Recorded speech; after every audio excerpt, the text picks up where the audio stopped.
So in this last section, then Bhagwan is bringing us right back to thinking about the ordinance of the scriptures and wonderfully summarizing the whole of the concept of the scriptures in three words: Om Tat Sat. So Om Tat Sat means what? This has been declared to be the triple designation of Brahman. Om Tat Sat. This is the triple designation of the ultimate reality, Brahman, and that was created formerly the Brahmanas, the Vedas, the Yajnas, the sacrifices.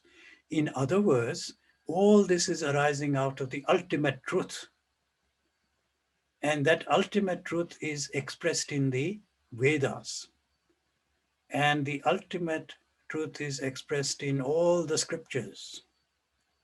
Therefore, if we turn our attention to the scriptures and say, actually, what are the scriptures saying? What should be the basis of my pramana?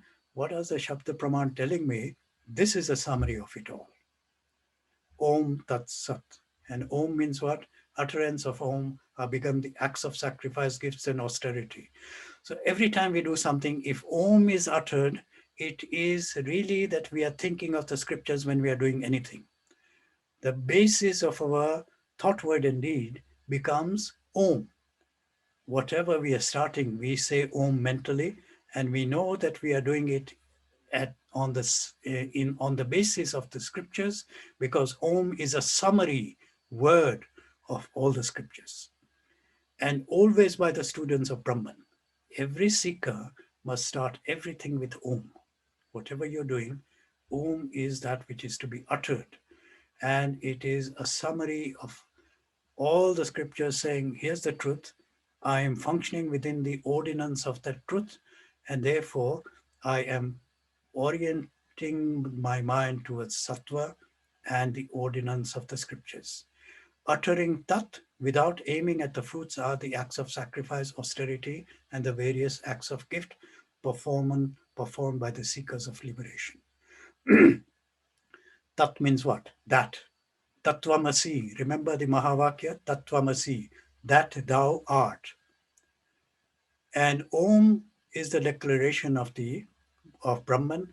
Tat is about you and me as saying, I am that. Okay. And that again reminds us of um, not to aim for the fruit of our action, act in a spirit of sacrifice with the austerities and the dhanam done in the sattvic way. And if you perform it in this kind of manner with the uttering of tat, then it becomes us based on the scriptures. The word sat is used in the sense of reality and goodness. And this is a sense of an auspicious act. So sat means literally means the truth, the reality, and goodness here, so that we are operating when we use this word sat, when we utter the word Om Tat Sat, then we are actually bringing everything together, the transcendental and the transactional, the individual and the cosmic. We are bringing the truth into our thought, word, and deed.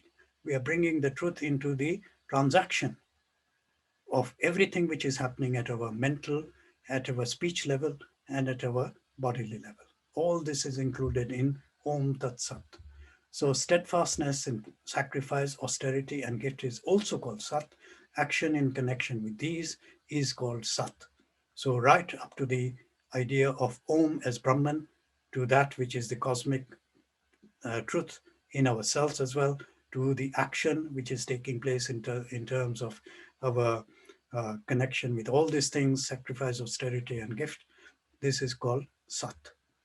See how wonderfully Bhagwan is bringing all these things in relationship to the scriptures by saying Om Tat Sat should be the basis of everything which we do in our life.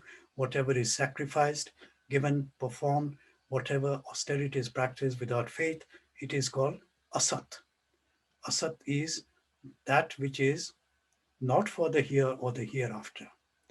So set aside the Asat, go towards the Sat.